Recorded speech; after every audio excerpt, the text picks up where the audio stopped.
J'appelle tous les Français, quels qu'ils soient, où qu'ils soient. Non, rien, j'aime pas les journalistes, j'aime pas répondre aux questions. Ça me gonfle, ok? J'ai été très choqué, je le répète. D'un coup, vous dérapez dans la fureur. Je vous demande de vous arrêter. Je souhaite que chacun se reprenne. Aujourd'hui, Du Biscuit navigue sur la plateforme Lumni de France Télévisions. Bonjour Martin. Salut Rémi. La séquence médiatique cette semaine nous entraîne en 1938 avec un canular qui a marqué le monde de la radio. Orson Welles a fait peur à l'Amérique, en tout cas, c'est ce qu'on a longtemps cru. L'invité de la semaine est Carole Pujol, responsable éditoriale de la plateforme Lumni. Avec elle, nous analyserons le fonctionnement de ce nouvel outil qui propose des contenus pédagogiques très variés. Et nous terminerons cet épisode en feuilletant Albert, un bimensuel illustré qui se place à hauteur d'enfant. Ladies and gentlemen, we interrupt our program of dance music to bring you a special bulletin from the Intercontinental Radio News. At 20 minutes before 8 Central Time, Professor Farrell of the Mount Jennings Observatory, Chicago, Illinois, reports observing several explosions of incandescent gas occurring at regular intervals on the planet Mars. The spectroscope indicates the gas to be hydrogen and moving toward the Earth with enormous velocity. Professor Pearson of the observatory at Princeton confirms Farrell's observation. On vient d'écouter un extrait de La Guerre des mondes de 1938, une pièce radiophonique qui, pendant des années, a alimenté la chronique des canulars réussis. Et oui Rémi, cette pièce on la doit à Orson Welles, c'est lui qui l'a écrite, qui la raconte au micro du réseau CBS aux États-Unis ce 30 octobre 1938. Et c'est vrai que pendant très longtemps, on a l'impression d'un certain mythe. Orson Welles a réussi à manipuler un certain nombre d'auditeurs, faisant croire que des Martiens débarquaient aux États-Unis et créant des vagues de panique. Que s'est-il passé le 30 octobre 1938 sur CBS ? Et bien finalement, il y a cette pièce radiophonique qui est jouée en direct, mais il n'y a que seulement quelques auditeurs qui vont l'écouter. Cette pièce, elle est très bien faite puisqu'on a un faux journal, on a le speaker de la radio qui annonce les informations, des sons d'ambiance, on sent la destruction, les flammes. Wait a minute, something's happening. Humped shape is rising out of the pit. I can make out a small beam of light against a mirror. What's that? There's a jet of flame springing from the mirror and it leaps right at the advancing men. It strikes them head on. Lord, they're turning into flames. Oh, the whole field's caught up by the woods, the barns, the gas tanks. Mais tout cela, finalement, n'a que très peu d'impact sur les auditeurs car ils ne sont pas très très nombreux. Et finalement, avec le recul, on s'est aperçu que cette histoire a été largement amplifiée. Oui, parce qu'on nous dit que l'Amérique a été bouleversée, que les Américains sont descendus dans la rue, que certains ont appelé la radio, paniqué, la télé, etc. Finalement, il y avait déjà peu d'auditeurs à cette heure-là. Il y avait d'autres programmes concurrents, donc les auditeurs qui avaient des postes radio pouvaient choisir un autre programme. On pense qu'il y a quand même très peu d'auditeurs qui ont écouté cette émission. Et puis, il y a une explication qui a avancé qui fait que il y a aussi la presse écrite qui en a peut-être fait un peu trop, un peu plus, parce que tout simplement, elle avait peur de ce nouveau média qui était la radio qui arrivait et qui pouvait peut-être, comme à chaque fois, Rémi, qu'un nouveau média déboule, tout bouleverser.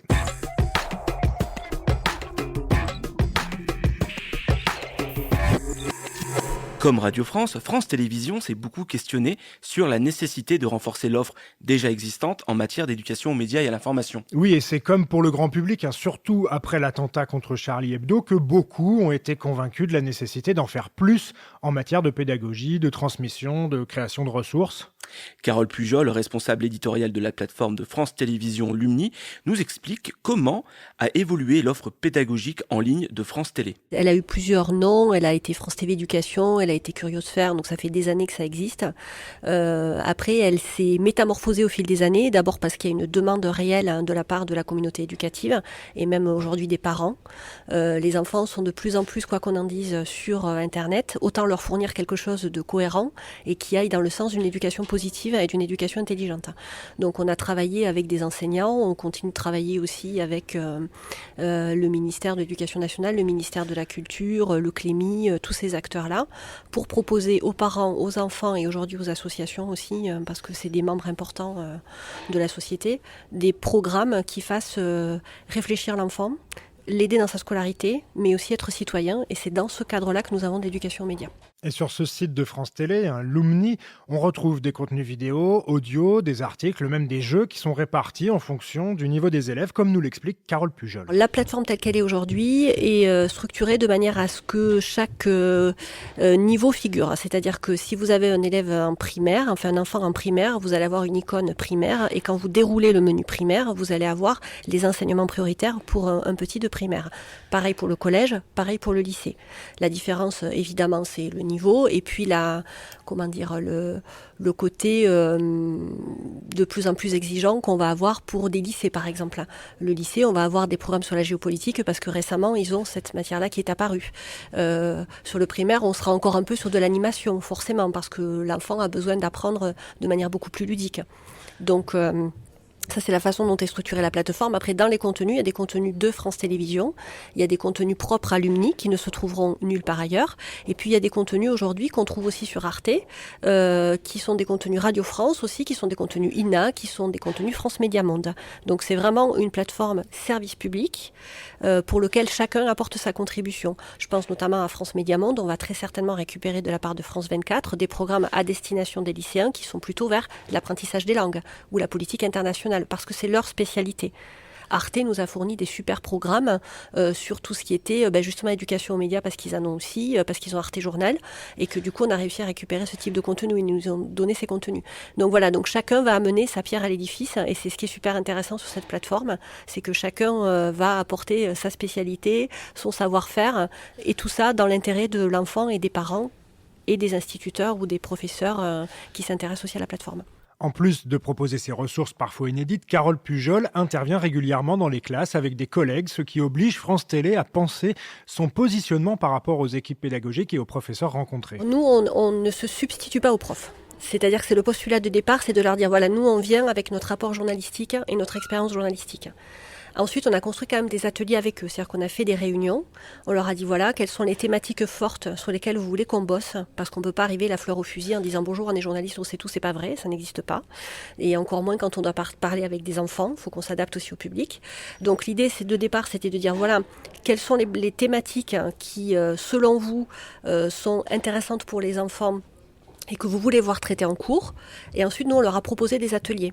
Des ateliers qui sont à la fois, ça peut être l'atelier basique du « je viens, je témoigne », ça peut être aussi du « je viens, je témoigne » et la fois d'après, on commence à travailler ensemble, on va fabriquer nous-mêmes de l'information, ça peut être du petit reportage à l'école, comme ça peut être du journal, voilà, je t'apprends à faire une et tu vas la faire, et voilà, ou un petit journal radio. Alors, radio, c'est plutôt Radio France, mais bon, malgré tout, de temps en temps, on a des demandes dans ce sens. Donc, l'objectif, encore une fois, c'est de rester dans notre domaine de compétences, mais de nous mettre à disposition de ce dont ils ont besoin. Et encore une fois, là, vraiment, on se rend compte qu'on est très complémentaires. Et France Télévisions endosse aussi le costume de formateur avec les enseignants. On a aussi amorcé des ateliers pour les enseignants, un petit groupe. On l'a fait la semaine dernière avec Laure Lino et Noureddine Zidane, qui est rédacteur en chef du MOVE. On a fait un atelier Travailler la voix pour les enseignants, parce qu'on se dit, les enseignants, ils le savent, ils prennent la parole tous les jours devant des élèves. Oui, mais sauf qu'ils ne sont pas formés à former les autres. Et en fait, il y a de plus en plus d'oraux qui sont prévus dans les examens. Et il y a plein de petites choses à savoir, la respiration, la diction, encourager un élève aussi quand on a quelqu'un qui a tendance à se renfermer pour qu'il ne se bloque pas et qu'il ne s'handicape pas sur un oral. Voilà, toutes ces problématiques-là, on a pu les aborder avec des enseignants en leur faisant faire des exercices et des petits jeux, comme s'ils étaient eux-mêmes élèves. Et ils ont pu aussi enregistrer leur voix dans une cabine mixte, comme celle qu'on a en radio et en télé, de manière à ce qu'ils se rendent compte de ce que c'est qu'un retour son, de ce que c'est que de devoir affronter un micro, et donc par ricochet des gens en face qui enregistrent, et voilà. Et le retour était plutôt positif, et j'espère qu'on renouvellera cette opération, parce que ça, par exemple, c'est une plus-value. C'est une plus-value qu'on peut leur apporter, et c'est un atelier qu'eux peuvent ensuite décliner avec leurs propres élèves s'ils ont envie, ou nous appeler en disant cet atelier-là, j'aimerais bien qu'on le fasse ensemble, etc., etc. Et puis après, quand ils seront à l'aise, ils le feront peut-être sans nous.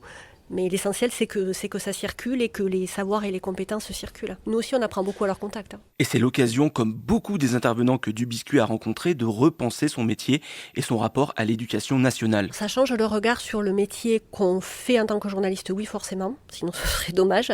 Oui, parce que On se rend compte en fait qu'il y a un vrai fossé entre la façon dont on a l'impression d'exercer le métier et la façon dont le métier est perçu, déjà.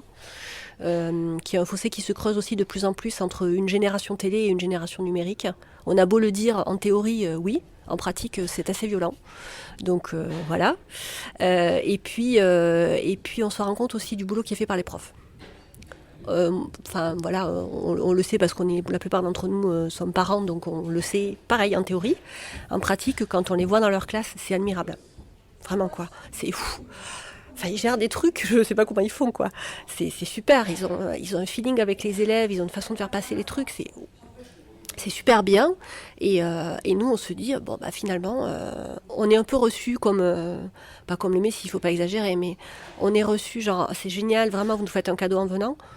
Ouais, enfin, vous nous faites un cadeau tous les jours, vous occupant des gamins, parce que vous en occupez super bien, donc c'est normal, on vient en renfort de ce que vous faites, en fait. Pas plus, pas moins.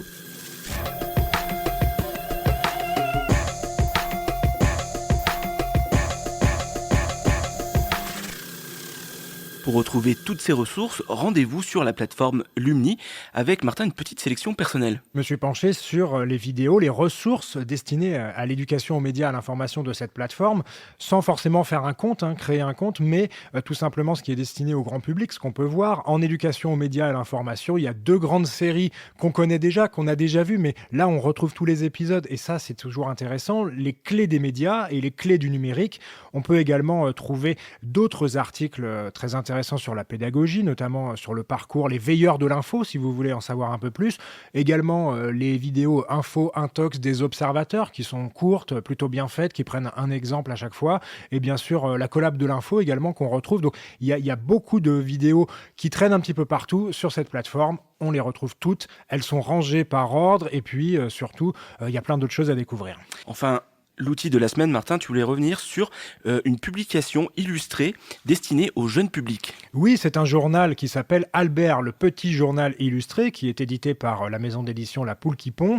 On y parle d'actualité, de science, d'histoire, mais tout cela pour les jeunes et tout cela avec des illustrations qui sont faites à chaque fois par des illustrateurs. Donc on a des articles qui sont rédigés par une journaliste et puis on a l'illustration, la vision artistique, mais la vision aussi réelle parfois des problèmes de l'immigration, des problèmes du coronavirus, des problèmes des élections, tout cela expliqué pour les plus jeunes. Ça a été lancé en 2016, il y a une appli également Albert qui est disponible, il y a des interventions, on peut demander par l'équipe d'Albert d'intervenir dans les classes, de venir, etc. Bien sûr, vous pouvez vous abonner, il y a un certain nombre d'écoles qui sont déjà abonnées, de médiathèques, et tout cela en 4 pages, permet à ces plus jeunes de parler de tous les sujets qui font l'actualité, avec des mots utilisés pour les enfants, des choses simples, mais on tombe jamais dans le simplisme, et en plus, c'est super beau. Donc on vous recommande chaleureusement de lire Albert. Merci Martin. On vous rappelle que vous pouvez retrouver cet épisode ainsi que tous les autres sur le site lechantier.radio. On se retrouve très bientôt pour un autre épisode. À la semaine prochaine, salut Rémi. Vous pouvez retrouver du biscuit sur le site lechantier.radio et sur Instagram. N'hésitez pas à liker, partager et à nous attribuer plein d'étoiles sur Apple Podcast. Avant de vous quitter, je vous souhaite bonne chance à chacune et à chacun d'entre vous. Au revoir.